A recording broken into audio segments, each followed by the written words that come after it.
Mörglbl.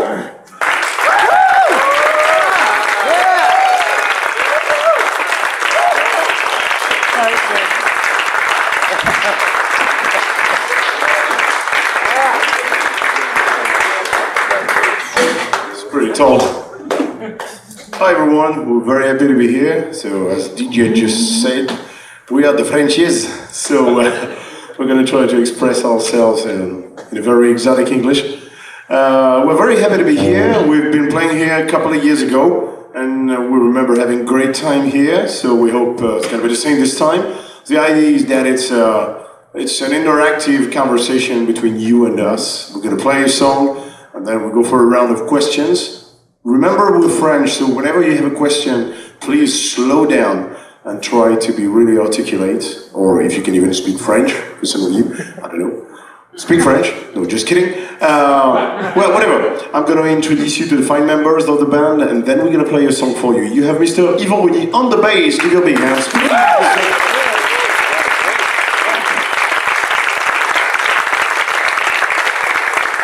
On the drums, we call him the womanizer.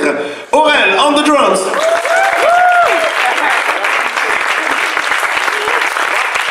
On guitar, Mr. Christophe Godin, please! And house! Okay, we're going to start with a song from our newest release. We've been releasing a new album a few months ago. And, well, this is the first time we get a chance to promote that album. And this is the song that starts the album. It's called Gnocchis on the Block.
All right.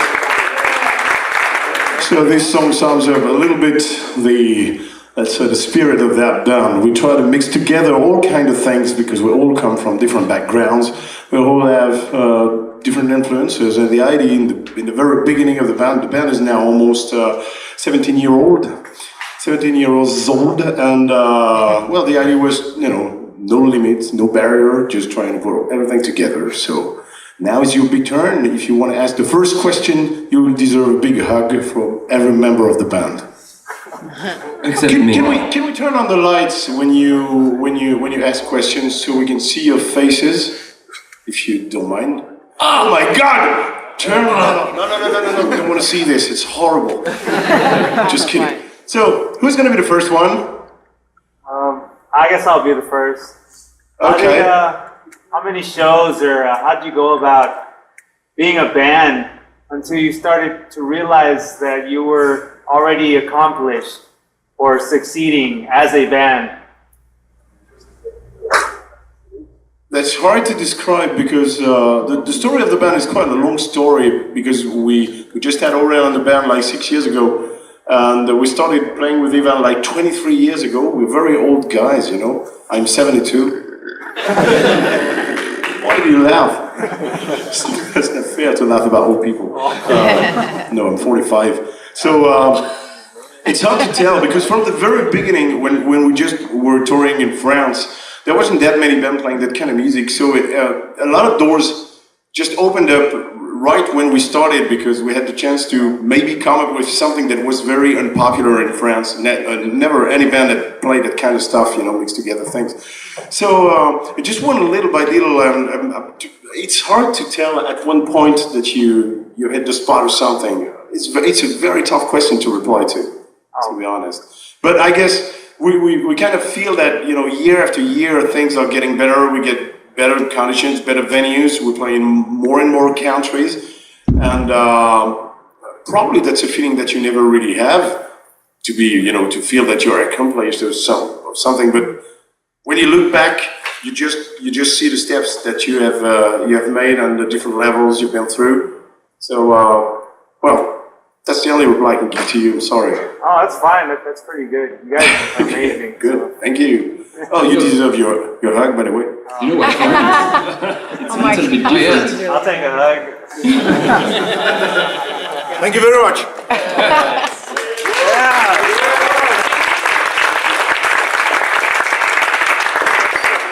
For me, it's a little bit different because I was student at the music school and they were my teacher, so playing with those guys is already like an achievement for me. You know what I mean? Wow. So that's awesome. That's cool.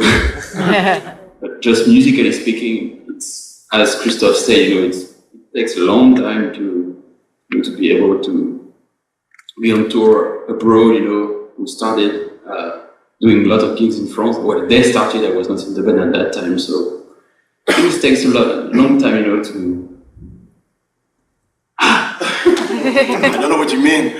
You did it. That's okay. All right. It's going to be a great clinic. You will. I'm a little bit tired, sorry. So you get it? Anybody else? I got a technical question. Go ahead. Being a gearhead, can you elaborate, explain a little bit how you go about achieving your guitar tone, your setup, how you got that organized? You mean each of us, or it's about me? It could be each of you. I'm a guitarist, so Okay. more towards you, but hey, the whole band, go for it. So you want to know the process I've been through till I found the right tools that really fit with my playing? Yeah, the process you went through and how you're currently running your setup. Well, actually, to me, the simpler the better. I have a very simple setup. I go through the wall pedal, the volume pedal directly into the amp, and the little unit you see here just provides the delay, and that's about it. And actually, when I was younger, you know, when I was playing in the 90s, it was very fashionable to have all those, you know, processors, multi-effects and everything, preamp, whatsoever. But it's always, there's always a problem. Here and there, it takes a long time to find out why it doesn't work, etc., etc. So I finally decided to find the right guitar and plug it into the right amp.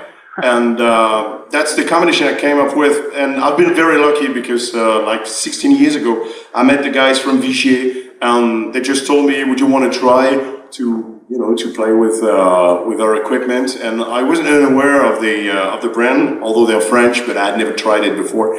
And I just got it, and the second day they sent that guitar to me. Well, it was another guitar, of course. This is one of the newest ones. But back in the days, when I played that guitar, after the first day, second day, I felt like, you know, I had found really the guitar that fits with my playing, because it was very versatile, and I wanted to play something that could be like being able to play some riffs and shred a bit in a heavy metal way, and being able to get decent clean sound to be able to play jazz and everything. And once I found that guitar, at the same period of time exactly, Laney offered me to perform for them. And actually, when I plugged the Vigier guitar into the Laney amp, I really got the best of both worlds. And that sounds really like somebody who's coming here for, you know, promoting brands or whatsoever, but that really happened that way. And from that day, I never changed my my equipment. I've been playing with the same amp almost like 15 years. And well, I've had various guitars because they built me a lot of guitars, but mainly it's almost the same kind of guitars every time, same configuration, same things, and that's how it all started. And I'm still to this day very happy to just plug the guitar into the amp. And I've been lucky; I found that tone pretty early in my career, and well, that's an ongoing story. That's about it. I mean, that's an amp that delivers, you know, all the you might need, and it can also be really, really nice for clean sound. You can even sound a little jazzy if you wish.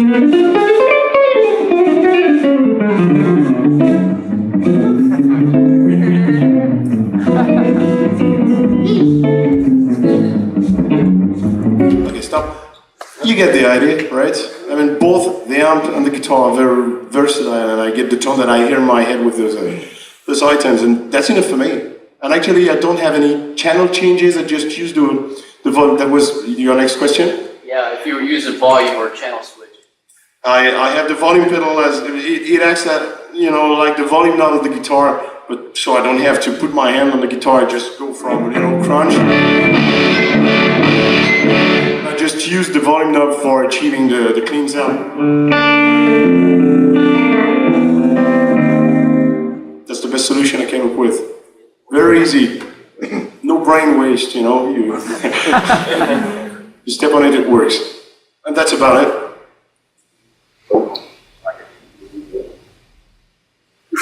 I guess for each of you, who would you say like your top influences that formed your playing style? Who would they be for all of you guys? If you want to start, I spoke a lot. Tes premières influences. Yeah. Yeah, I mean, I started the bass. I was 15, and at this moment I was really in the pop music, you know, all the English pop music, Police, The Who, all this kind of band. My older brother introduced me. He was a jazz drummer. It was a jazz rock, let's say, fusion jazz rock. So he introduced me all this part of music. So.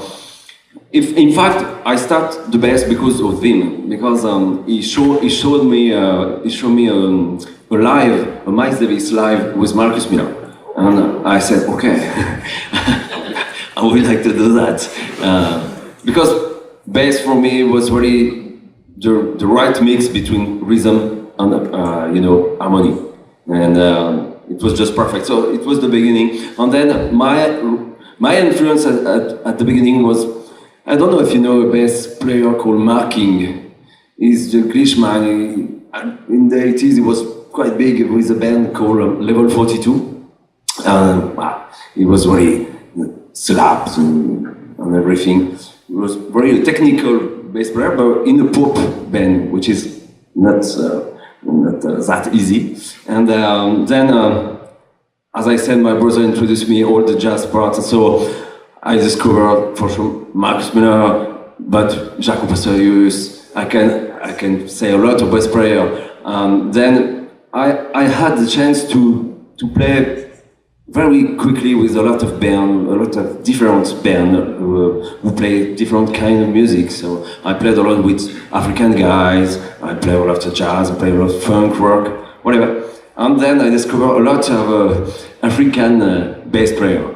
And there is one man in France called Mörglbl. I'm sure you don't know him here, but he's quite big in France, and he was really my biggest influence. And then there I can say, you know, for the old rock prog part, Tony Levin. I'm really a big fan of all the, let's say, the real bass player, you know, with big sound, and I can say Pino Palladino, and for the jazz part, Gary Willis. I like this kind of bass player who have very massive sound, you know what I mean? So that's my influence at the beginning. Sorry for my crappy English. For me, it's a little bit different because I was a metal drummer, so listening only metal music. So I could name many guys in that kind of music, like Jane Oglan, which was my top drummers at that time. But after years, I went to other kind of music with my teacher. You know, I tried to play jazz rock, prog rock, fusion, and then I discovered a lot of very good drummers like Vinny Colaiuta, Terry Bozzio for the melodic drumming, which is one of my favorite drummer of all time. I mean, with the Breaker Brother, it's amazing. With UK, it's top drummer. And there are many people I could name. You know, it just depends on which kind of music. So I'm sorry, I can't just give you one or two, but you know, I would say maybe Colaiuta, Bozzio, Porcaro, Gino Gline, Mike Mangini. That's 5. Is enough? Okay. Thanks for the question. About me, it's very simple. It's almost everyone from the 80s. I started playing the guitar. I saw Ted Nugent on stage at the time. He was cool, you know. And he was just half naked with long hair, playing very loud, and I found it interesting. You see? And to name really the names that got me starting playing the guitar, I would say AC/DC's Angus Young, because to me, you know, those 3 chords like that makes 4. It works fine to me. Van Halen, of course, because when I started playing guitar, he was the one. Well, he's still one of the biggest in the history of guitar, but he was the one at the time. And just to add 2 names, I'd say Jeff Beck and Alan Holdsworth. Because I'm lucky, I had a sister who was listening to a lot of pop music, jazz rock, and etc. And she got me into those players. And but I guess that's a cool package to start with. Way better than starting with, I wouldn't make the name dropping. Yeah. Well, that's about it.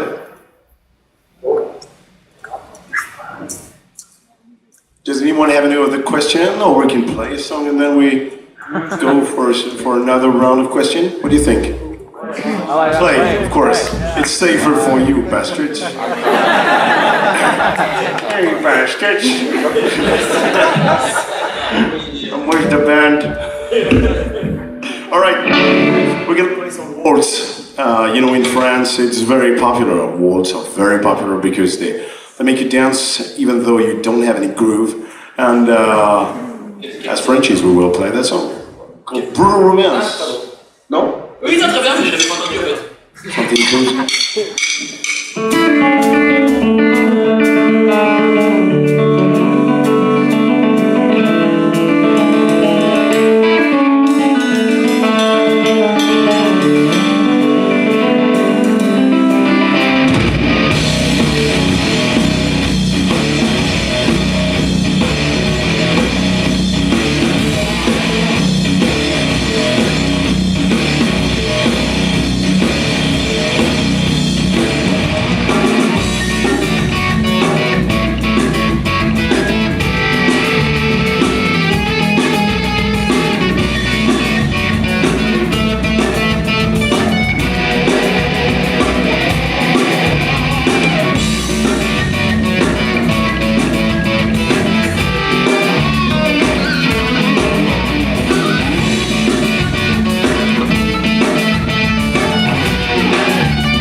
Thank you.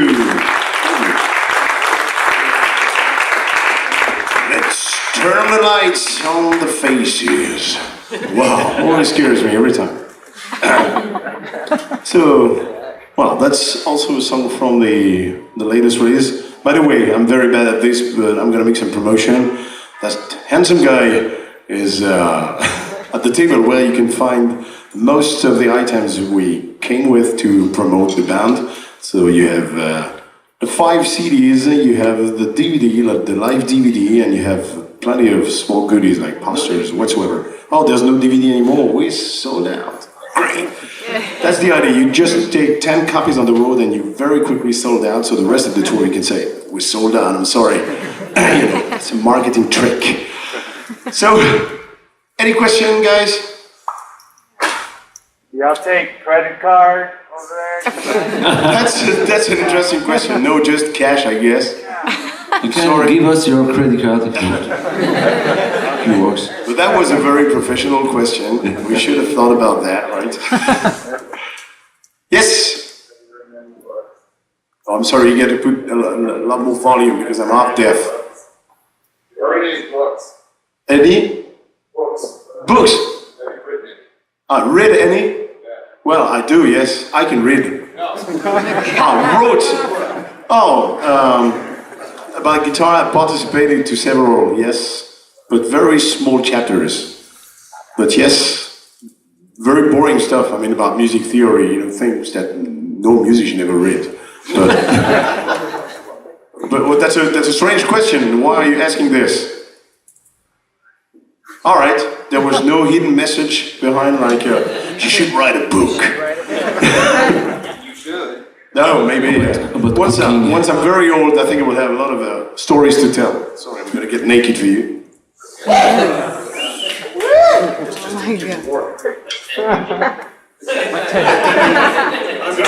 God. I'm Ted Nugent.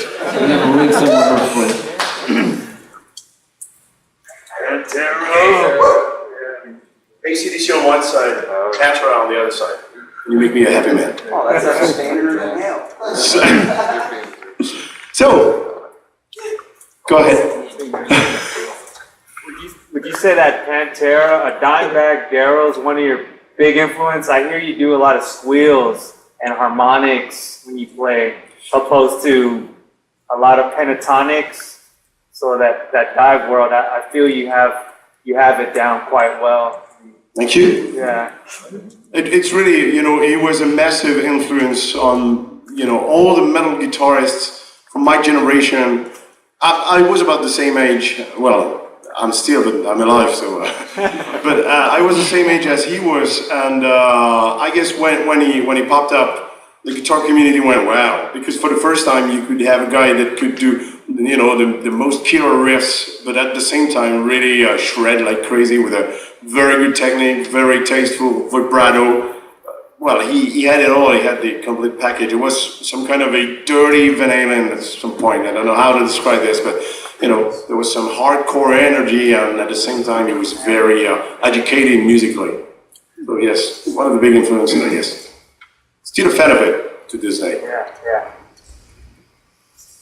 Yep. So like back when you started getting serious about guitars, what were you like the practice? Well, I guess I did the same thing as all the guitarists do. I played a lot of scales up and down. I learned theory because I was interested in putting all those, pyrotechnics into jazz rock context. So I learned how to improvise on chord progressions. And yes, I practiced a lot of technical exercise. By the time everybody wanted to play like Yngwie Malmsteen, so everybody was practicing. I guess we had to have that done when we were young. Of course, all the tapping rounds and everything. So, but it was more like, borrowing things on all the players that I really liked and trying to put them into my own thing. And I guess that probably what helped me the most improve in my playing. Because when you have a lick that you borrow from a guy, it's great, but if you just use it in the same context, you sound like the guy, and you never sound as good as the original. So the thing is, trying to turn something you borrowed from someone into something a little more personal and trying to put it in your own context. And that's how I practice. You know, I was playing like, I don't know, trying to put a Jeff Beck lick in, I don't know, the Valen kind of content, something. That was it. And of course, a lot of rhythm. Rhythm has always been something, the guitarists are very bad at rhythm, and when you're playing with those guys, you have to be tight as hell, because they are tight. So I had to practice a lot to be, you know, almost as tight as them. Still not to this day, but I'm improving. Yes, I'm improving. Hey, don't be shy. I know we look ugly, but we're very kind persons. Look at them. It could be worse, right? By the way, this is DJ Scully, and you can give him the big hands because not only does he drive us throughout America, but he's also the US dealer for VGA guitars, and he is the man. This is really great guy, very good bass player, handsome guy, full of humor, so you can give him the big hands because he is doing a lot for us. Put some lights on him. Here's the guy with the band. So yes, don't be shy, please. There's never any stupid question. I have a question. Oh my God. Or two. Why do you personally do music, and also what message are you trying to communicate through your music? Who wants to start with this? Go ahead. Wow. That's a deep question. I know. Well, for me, the idea of playing music was I'd like to be like a rebel. Is it correct? Rebellion against my family. You know, when I was 15 or 14, they wanted me to be like an engineer. You know, and it was not my way. So I started the drums like that. You know, listening to metal music, hard rock. So it was just a way to express myself differently than what I was supposed to do. And that's it. I think the message, for me, there is no particular specific message, just playing what I want to play, you know, every kind of music, to be very open, not narrow-minded. It's maybe a way of life. I'm sure that being a musician is a way of life, but I don't know if there is a message through the music. We just play what we want to play and without any limits. It's beautiful. Thank you. I guess I've heard it said that music communicates something that words alone cannot.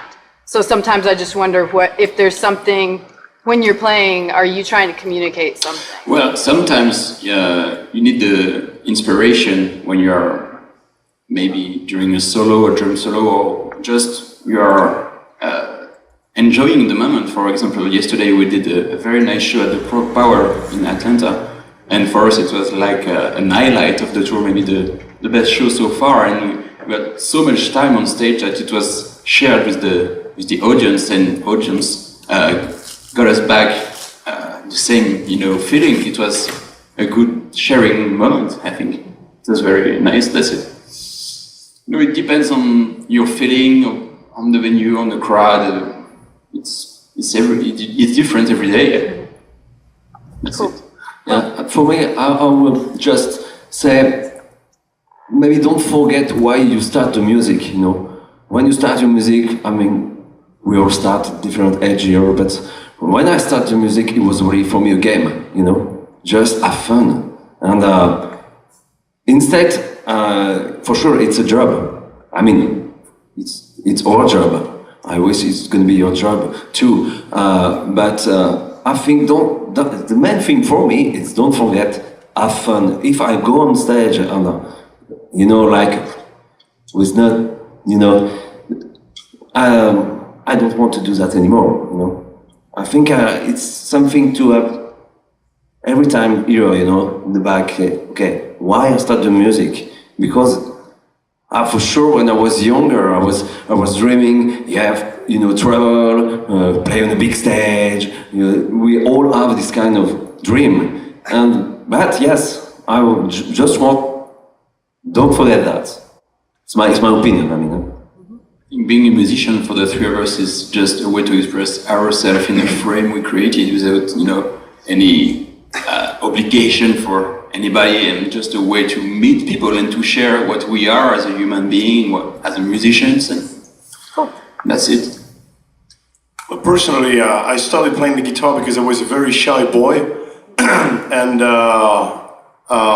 probably the guitar helped me expressing myself, because I just didn't have the words for it.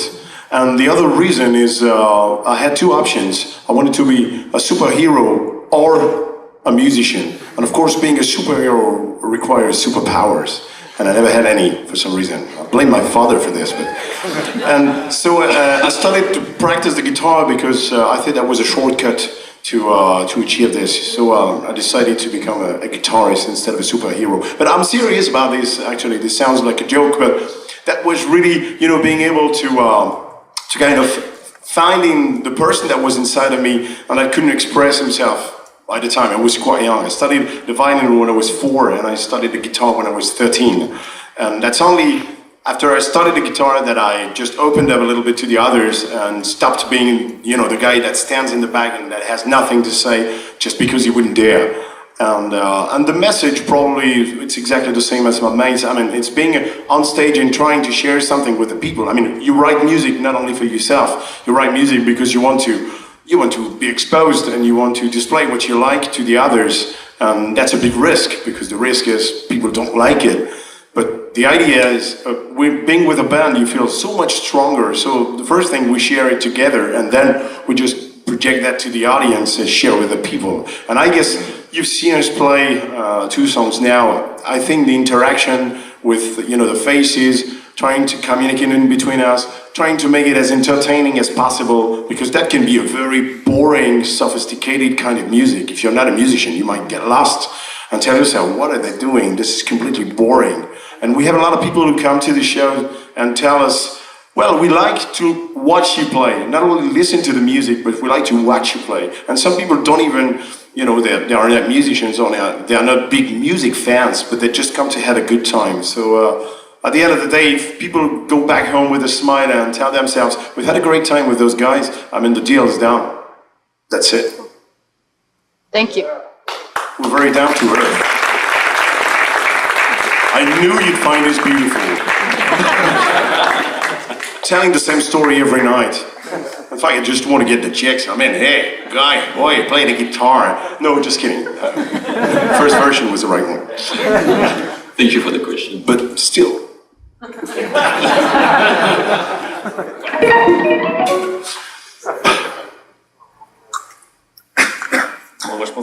So what about you? Why do you choose to go to music school? The chicks. Right? They're everywhere. And there are so many. Isn't that great? Like in Russia. Like 300 million girls and like 2,000 men. That's Russia. You know about this? There's 3 girls for 1 guy. Go there, guys. I'd rather think about the Russian dream than the American dream, Wow, Venezuela is 7 for 1.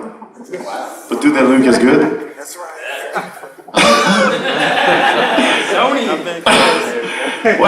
What's that talking we're out here? We started this, I'm sorry.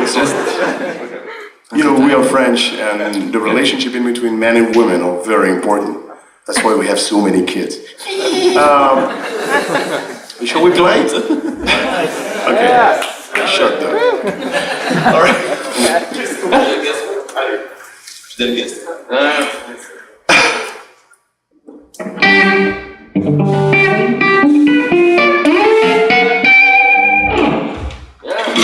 This is a song you can dance to. You've seen that? You've been set up to dance.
noise, please.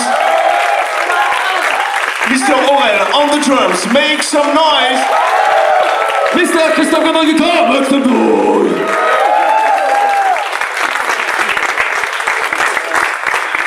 Good, thank you very much.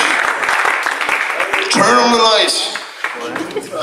I get used now. It doesn't scare me as much. Yes? Come on! Bloody Americans, you're always talking normally, right? Well, that's how we see you from the other side of the ocean. So you guys have a lot of different parts and stuff in your compositions. Do you work on these together? Does one person typically bring a whole tune? Is it collaborative? And how much space do you guys leave for improvisation in your All the solo parts are improvised. Everything is improvised. Only the structures remain the same, of course, because, well, it's supposed to be a show. We don't want to play just for ourselves. But the composition process is really democracy. Everybody comes up with riffs, licks, grooves, whatsoever, and we make some kind of a library of all those ideas, and everybody teaches his own idea to the others. We try to, play everything. There's no limit. We don't put any limit. And most of the time, we're in that process at the moment when we compose. We have done all that, that work of having that library. And in a few months, we're gonna listen to this and see what ideas really come up to be a strong idea and which one we're gonna give up, or maybe just keep them aside until they find, a song that they can fit in. And we just group ideas together. Sometimes we jam with those ideas, and there's a third idea coming. And that's how we build up slowly. We structure all those things. And then the next session is we try to really learn the tune and try to arrange the tunes. And that's how it goes. It's really little by little, and everyone is committed and involved in the process. Like 1/3 each. That sometimes happens that someone comes with the whole song, but even though the others will bring their own flavor to the song and make it sound a little different.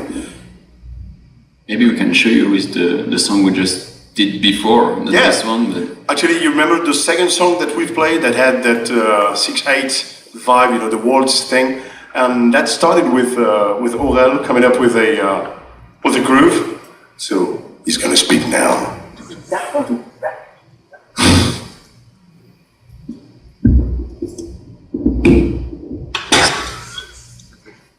The idea, I came with a groove that reminded me of like a Stevie Wonder groove.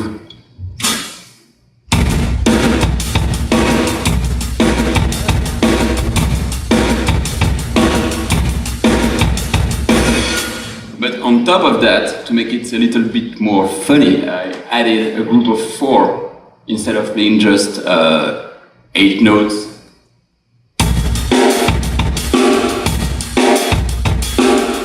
One, two, three, four, 1, 2, 3, 4.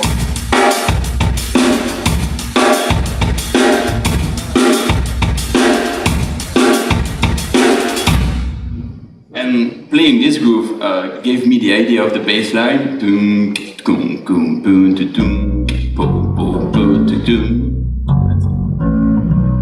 So it came with this bass.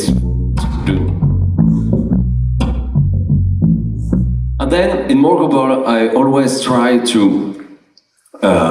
make some chords just to support the melody or solo, or whatever. So I just say myself, okay, I will try to find some chord around that. So I play B7/4, and I will make something. I would like to make something rhythmic, really different, like a clave, like a Latin clave, like that. Okay, tack, tack, tack, tack, tack, tack, tack, tack, tack, tack, but in 6/8.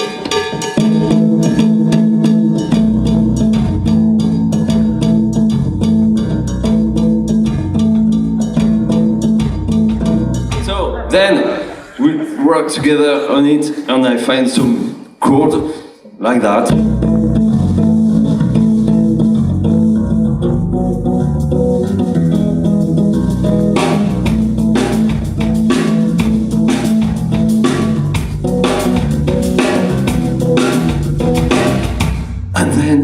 sent everything to Christoph and said, do whatever you want with that. And I said, I don't want to play that crap. No, and actually I was really interested in the rhythmic aspect of that song, so I didn't want to put it like a normal melody, and I tried to find something that would fit the chord progression, but at the same time having to do with the rhythm that Ivan was playing with his right hand tapping. So actually I just used the same rhythm accents, but then I just kept on playing those, I don't know how you call this. In English, what is the...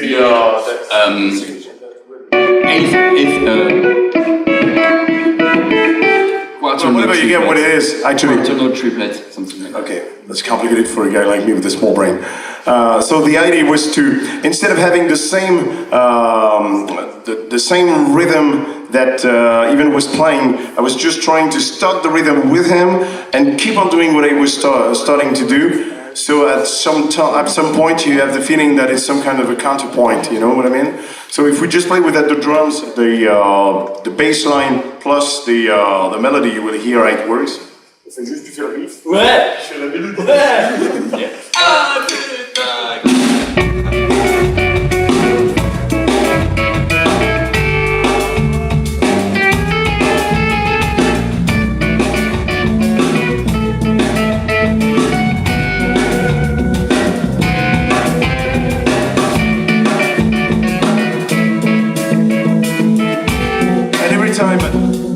end of that melody, I wanted to have a long-lasting chord just to make it breathe a little, because there is so much going on. I mean, everybody does two things at the same time, plus me on top of that. So I wanted to have a chord that would last at the end of each, let's say, of each gimmick, and that's how it came out. Isn't that beautiful? That's the magic of collaboration. Democracy is beautiful, isn't it? But there has to be a leader.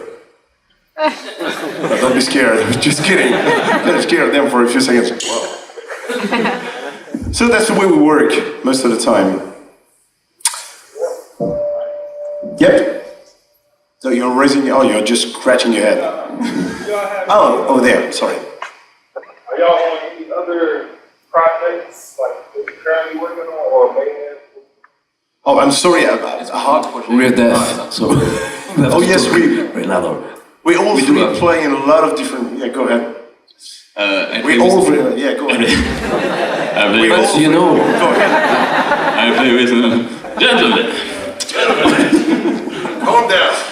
Yes, in fact, I have different bands. I have different bands. I play with a metal band in Paris, with two metal bands. In fact, one is more hardcore and the other one is more death metal. A lot of double bass drum stuff, which is very good for the health and shape, and also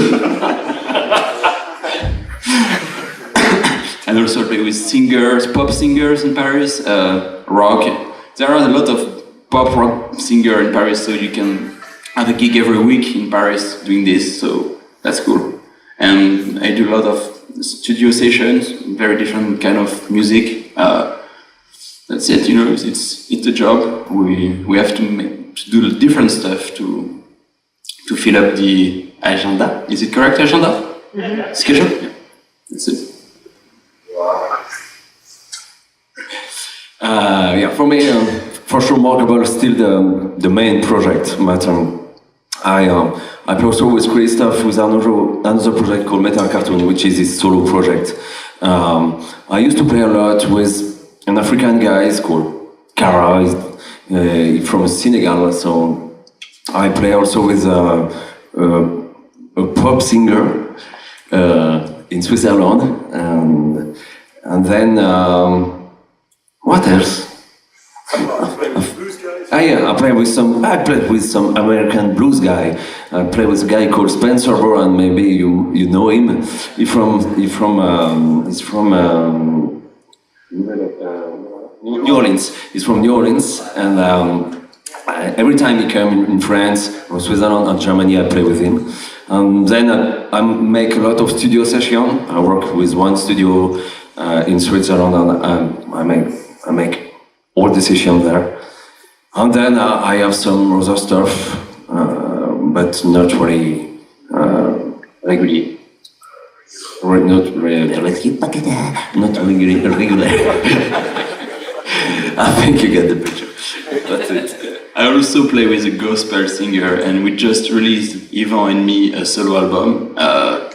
Because sometimes we were asked for drum demos or bass demos, so that's it. This is the idea of the solo album. And Christophe had also one solo album, Metal Cartoon. Yes, I did that a long time ago. And I get another one in process, but it's just in my mind. I'm playing with another trio that mixes together. It's like a bit like Pantera meets the Beatles kind of thing. I mean, with a lot of vocal harmonies on very heavy riffs, all played with a 7-string guitar, tuned down a whole step. It sounds like, ooh, I love it. With on top. And I also have an acoustic guitar duo with a fantastic flamenco guitarist from the south of France named Olivier Roman Garcia. It's an amazing guy, and we have that duo together. And all the year through, I do a lot of clinics all around the world for Leni, for Vigier, and well, that's my schedule. Last year I did like 182 gigs during the year, and well, that keeps me busy. And that's it. And I don't do as many sessions as my bandmates because they are very in-demand players, and I have so much to do with the clinics and the other bands that I don't do a lot of sessions. I sometimes do like featuring on some albums by doing some solos, but I keep doing this at home. And well, that's about it. Fine gentlemen. Thank you. Who dares? Yeah. I have a question for Yvonne. How do you practice, or do you have any advice on practicing your tapping technique and working your chords in the bass line? Yeah, the main.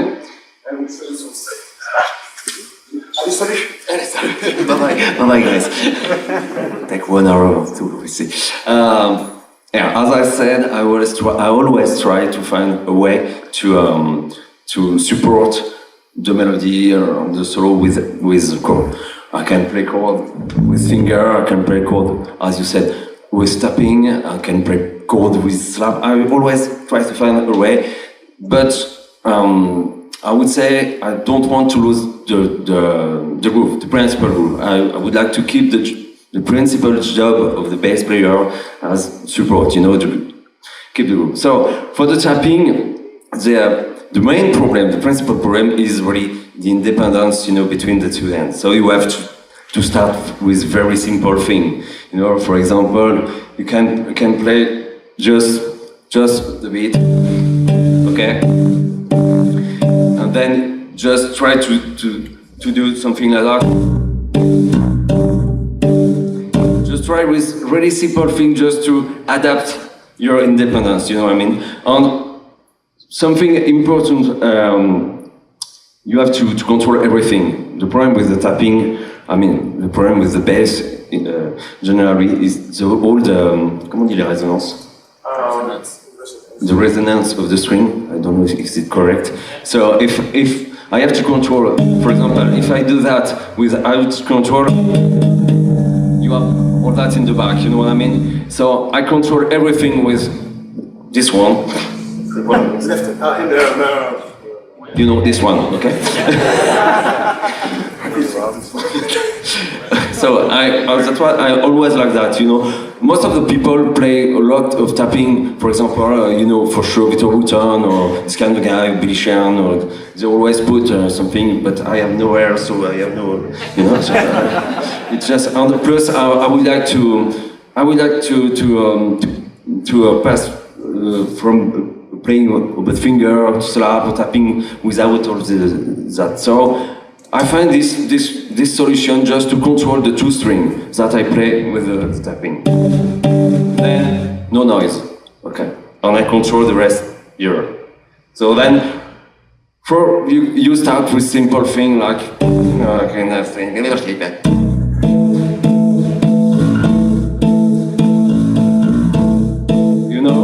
Very simple groove, just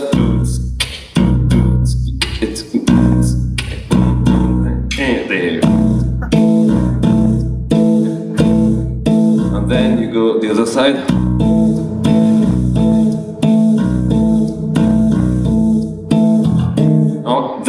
main problem is just all the movement that we have to do, because it's never in the same direction. Okay, so you have to work with simple chords like I can do, for example, you know, I will do no, I will do that. A minor 7, A7, you know, and then just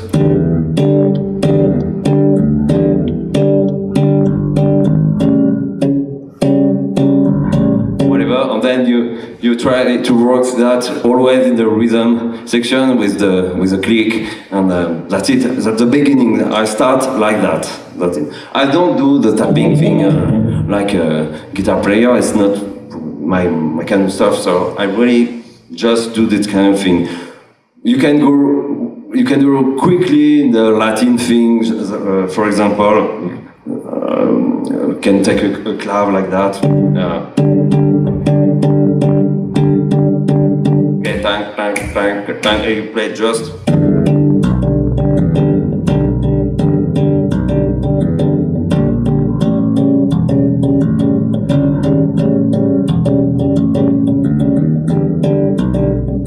Then you have to control everything to make a bit more groovy, and then play some ghost notes.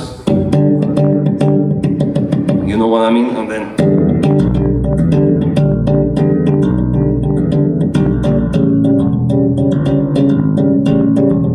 I mean, yeah, there is a lot of kind of exercises you can do, but start really with simple thing and think about all the control, all the independence thing. I hope it reply you. Okay.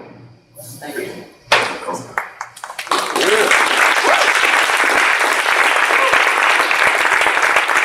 It's like the same stuff for drumming, you know, when you, as a drummer or bass player, when you start to work on this kind of independence, you have to start with very simple rhythm pattern, you know, and rhythmic patterns, and use the click track, and you have to do that very slowly because you have to work on your muscle memory, you know.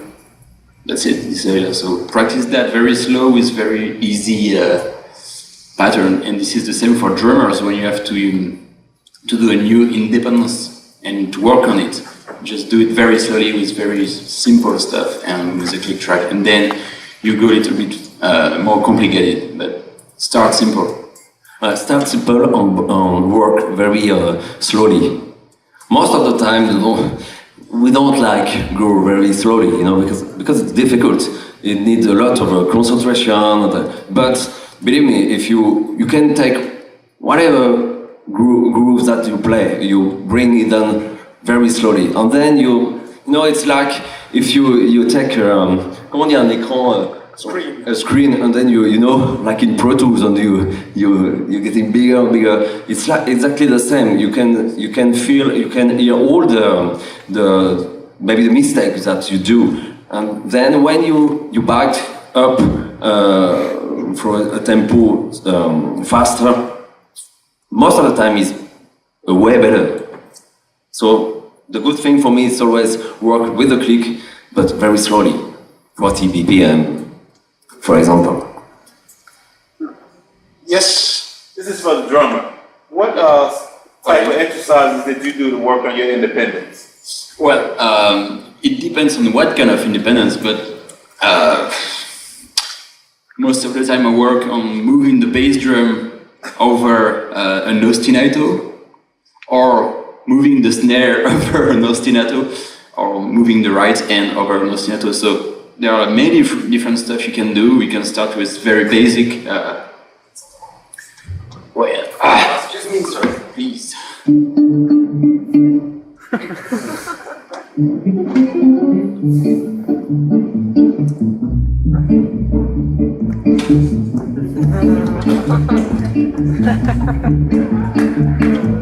Yes. Well, the first independence you can do is very simple stuff, you know. Just a backbeat. Don't move. You know, that's cool.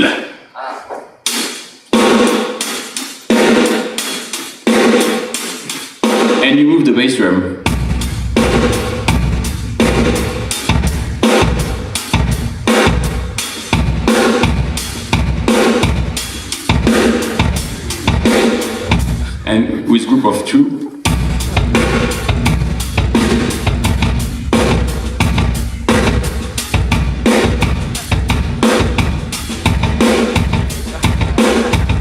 Group of three, and I know, and you can then modify the independence on top. For example, you can do paradiddle.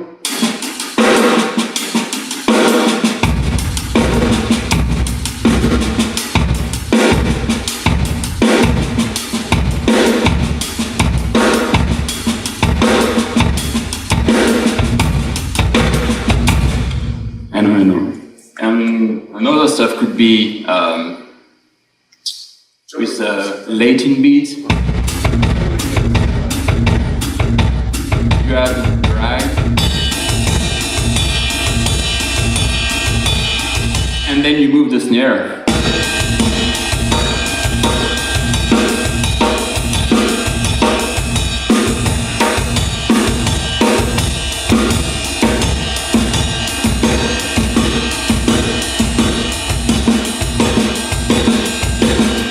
There are many ideas. You can do the same stuff with the double bass drum and just moving the ride.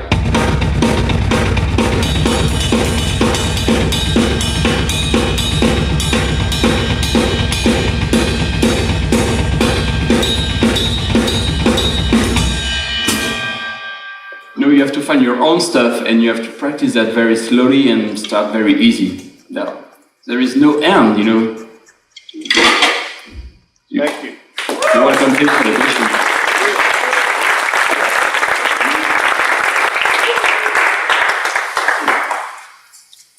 Sometimes, I work also on very unuseful independence, just to make my drumming more, I would say, better and to find new ideas. That's it.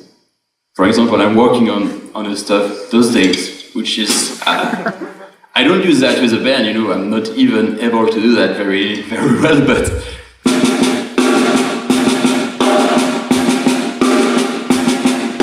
you keep that and you try to move right hand and the bass drum.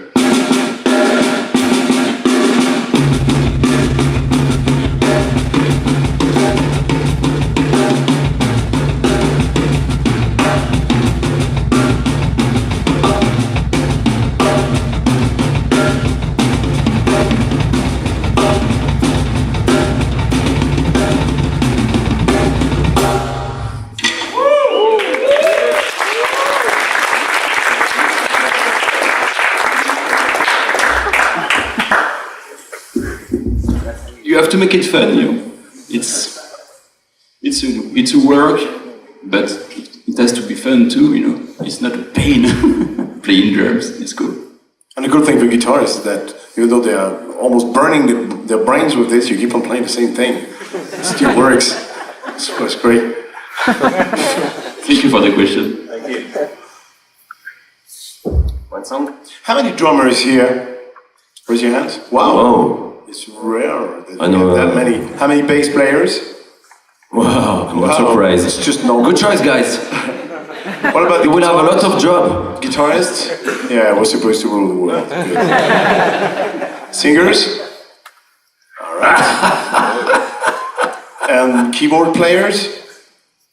All right. My choice. You made it, great. Okay. I don't know, horns? Horns? No? Yeah? All right. Percussionist? Bicycle? Bicycle cycler? Wrestlers? Flute? Wrestlers. Cooking? Yes, just went wrong door. Gentlemen? Okay. Okay, good.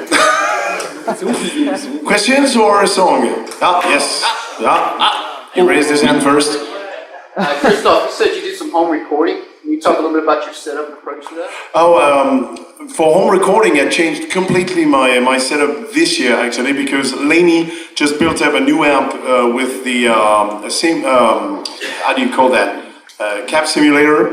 So I was not really into simulators and things like this. And a couple of years ago, I started to work with a company named Palmer. And actually, what you hear on one side is the microphone, and on the other side you hear the small box here made by Palmer, and that got me into amp simulator, not amp simulators, but cab simulators. And Laney came up with that new amp that has a cab simulator, and on the next album, that's the thing I'm going to be using. I used to be really a cab kind of guy, you know, putting microphones in front of cabs, but honestly, the technology has been improving so much those last years that really now it's really something you can afford recording with that kind of things. Is that the PDI-09 you're using back there? No, it's a very small one. It's the junction. I can show it. Oh, okay. That's it. And you just put it, you know, in between the head and the cab. That really, it's just like back in the days there was the red box. Maybe you've heard about that thing, and it's some kind of a, let's say, a high level red box. It's really very flat, but it lets the amp really sound naturally. But now I won't use that anymore in studio. Now I'm going to be using the Laney all the way through. It's a time saver, and you really get to get the tone that you would get normally from a regular cab. And well, that's what I'm using. It doesn't take a lot of space. You just put it directly into the recording machine, and that works so fine. Have you used the junction for recording? During the last album, I used the PGA whatsoever. I don't remember the. 06. Sorry. 06. Maybe I can't remember the number, but that one, yes. So that's the one that has the. You know, you don't need to have a cab. It has. I don't know what's the name of it. There's the. What's the name for it? When you don't have to put a cab, but still you get the power coming back to the head. Well, whatever. You know, with most simulator, you have to use a cab. With that one, you don't have to. That's what I've been recording with during the last sessions that we did with Mörglbl and with Neil, my other band. But now I'm going to turn to the switch to the new Laney. What's your opinion of the PGA? What's mine? What's your opinion of the PGA that you had previously? Well, PGA is fantastic. I've been using this for a couple of years, and I was very happy with it. Actually, I'm wondering if I'm not going to be using both. On one side, having the Palmer, and on the other side, the simulation from Laney. I haven't done a lot of trials at the moment because I was touring a lot. I wasn't staying home long enough. But that's the next step. I'm going to try to see how it works and compare both things and see if I'm going to be using both things to have a wider sound and maybe a different signal on each channel. And that's it. And sometimes I even use the Zoom. So I've been working with Zoom for the same number of years, and they have that G5 thing. It's a very cheap unit, but there is a very good amp simulation inside, and it's really very natural. And I've been doing a solo session for an artist a few months ago using this, and the guy didn't see the difference. I mean, he really thought I was using an amp, and that was just that very small unit, very affordable, very cheap, and it works fine. I mean, technology now is so accomplished for all those things that, you know, makes a guitarist's life way easier. And I'm a low-tech kind of guy, so you can imagine if I was into, all that technology, I probably would go further. But, you know, I like the thing that you plug in and play, and that's it. And it works fine with me with all the things that I've described. All right? Yeah. A song.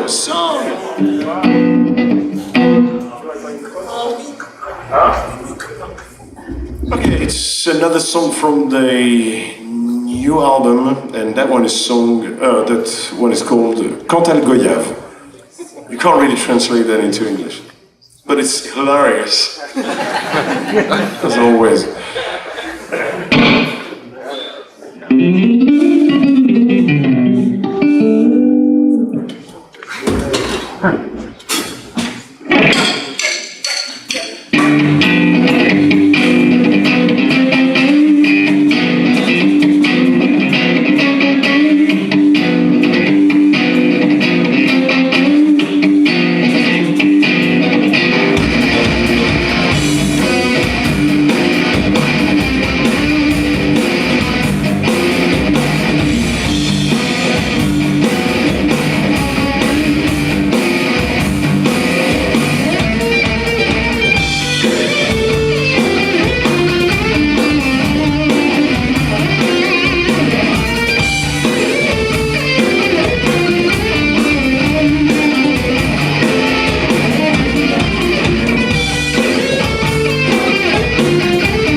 Thank you very much. Thank you. I can tell you this is great for us playing here. The overall conditions are so easy, so comfy, and it's great to play for you. We really appreciate it. So thank you very much for your support and the good vibe that you are throwing back at us.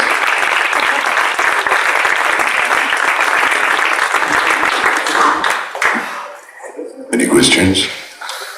Yes. I was just going to ask how you generate like new ideas with all that talent. Honestly, that's like I have a good way to make you understand. When you ask that question, you're American. The words came to you naturally because you've been speaking since you were born. You've been hearing that American since you were born. And I guess with music, at some point it becomes the same thing. The more you practice, the more it becomes natural, like a language. And there are things coming out of your playing that you are not even thinking. You know what they mean. I don't know whether that makes sense to you. And that's exactly how it comes out sometimes. You know, I'm playing with those guys. We've known each other for so many years that it's like a conversation. And I want to drop in an idea that I have in my mind.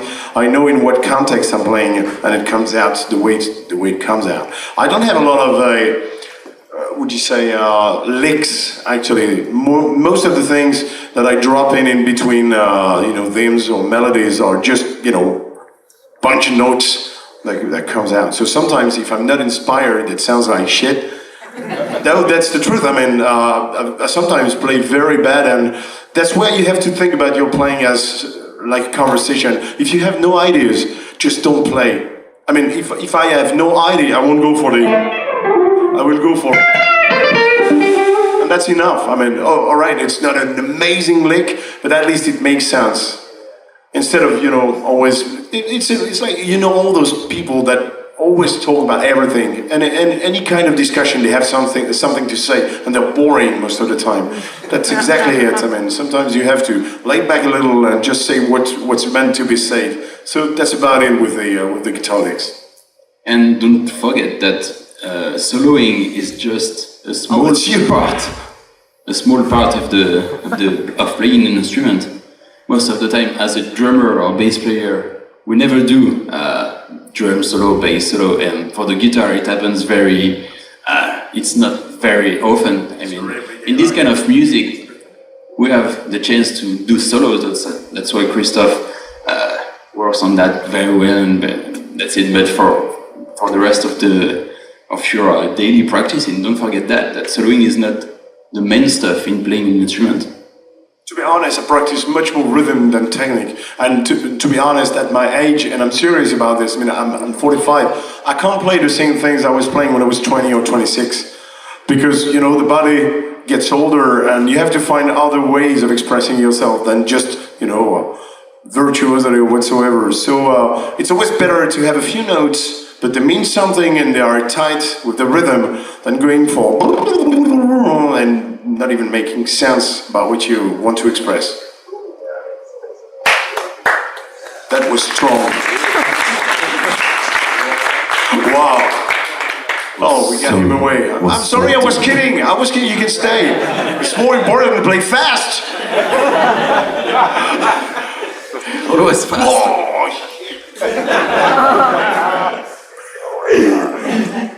Yes. So when you say you practice more rhythm, what exactly do you mean? Well, I do a lot of. It's funny because it's very close to what Ivan was displaying when he was showing his stepping things. I work a lot on trying to, to do bass lines, chords, and percussion at the same time. Like taking taking a bass.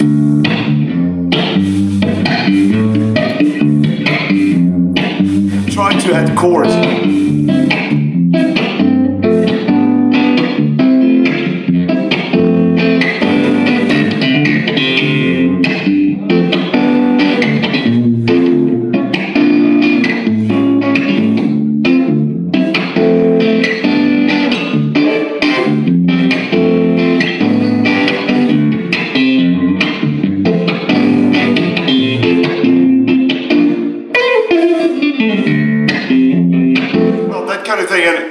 Keep on playing that, and you try to, drop in some ideas. And same thing, sometimes I work on, taking, for example, the bass on the beat. Then I move.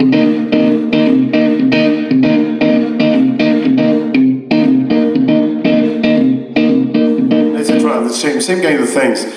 And that with the metronome and trying to be as tight as possible and try to be as groovy as possible, so that sometimes I'm the bass player in that band, because when Yvon is going solo, I have to keep the groove with Aurel, so I have to be involved into the all the rhythm patterns that we're playing and everything. So that's the kind of stuff I'm playing, and of course a lot of taking the iPad, just playing the songs, whatever song comes, and trying to see, can I do something rhythmically interesting on that song that I know I've heard for a long time, and I have to kind of reinvent. That's the things I'm doing most of the time. Not very, nothing extraordinary. I stopped doing all the...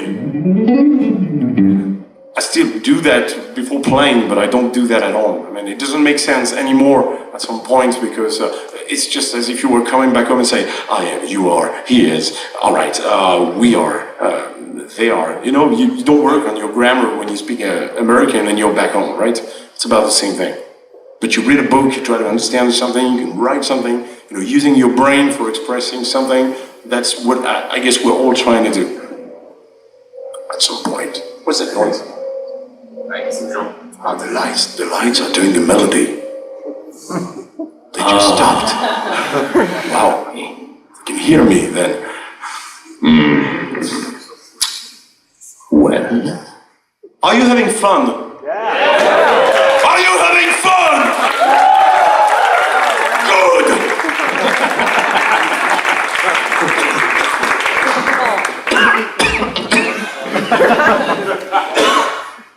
All right. We want to do something funny for you. Yes. This is an exercise that you can do that is, to me, very interesting, and I do that with my students. We both teach in a school in Geneva, and most of my students are not aware that there is something else than heavy metal, if they are heavy metal guitarists, blues, if they are blues guitarists. In France, it's like, you play jazz, you will never play blues. You play heavy metal, you will never play acoustic guitar whatsoever. And the idea is to try to get them to play anything. And with a lot of respect to most of the bands that we've listened to when we were young, sometimes we mobilize classic rocks and we just take them not really as they are, but how they could sound if they were played by another band. And for example, now what we're going to try to do, I'm going to sing for you. You're very lucky. I know. So lucky. Still time to get away. We're gonna do a very famous song from a very famous Australian band, but we're gonna try to play it as if we were a band from South America. That's the kind of thing that we love to do. You will probably recognize the song. It goes like this.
signs. A speed limit, nobody's gonna slow me down. Gonna wheel, gonna spin it, and no one's gonna mess me around. Hey Satan, pay my dues.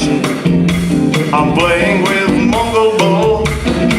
Hey mama, look at me. I'm on my way to the promised land. I'm on the highway to hell. On the highway to hell. On the highway to hell. I'm on the highway to hell. The thing that never happens in any AC/DC tune, a bass solo.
please make some noise, please.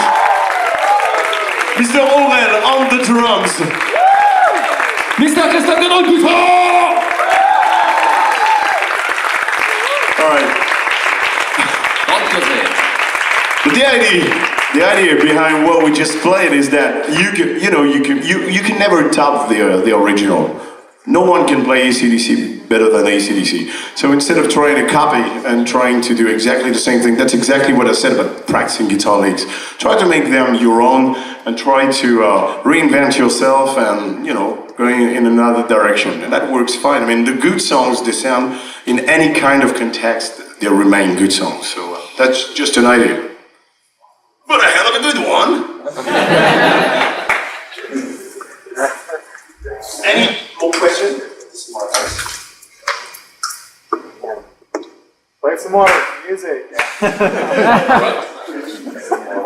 Some more music? Yeah. You get fed up with the talking, right? Is that true? There are many girls here? Not that many. Is that true that French, when we speak French, you think it's romantic and very glamorous? No, I'm not talking to you. Jealous. Yeah. You're a girl. No, I want to have your sincere opinion. I suppose more than German, right? Oh, you go. Come on. Maybe you like German more. Mein Freund. Are you?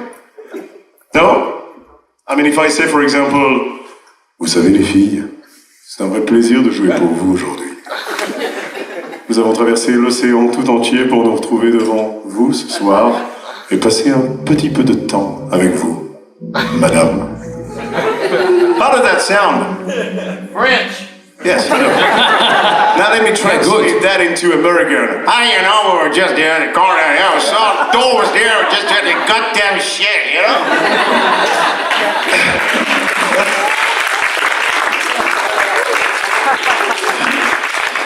Any question about that? We learn a lot with that guy, it's great, because that's the way he talks. With the band, right? All right, you want us to play some more? All right, I don't know what time it is. Do we still have a little bit of time? I didn't see the time passing. I was so happy to be with you. What time is it now? 9:23. Sorry? 9:23. 9:20? 9:20? Wow. We're going to get more money, I hope. All right. No, of course, I'm kidding. So we're going to play one of the, I think it's the last song on the record of the new album. It's a song that is a little epic. This is probably the most serious side of, more serious side of Mörglbl's music. A song called Metal Cartoon. The title is funny, but the song is not.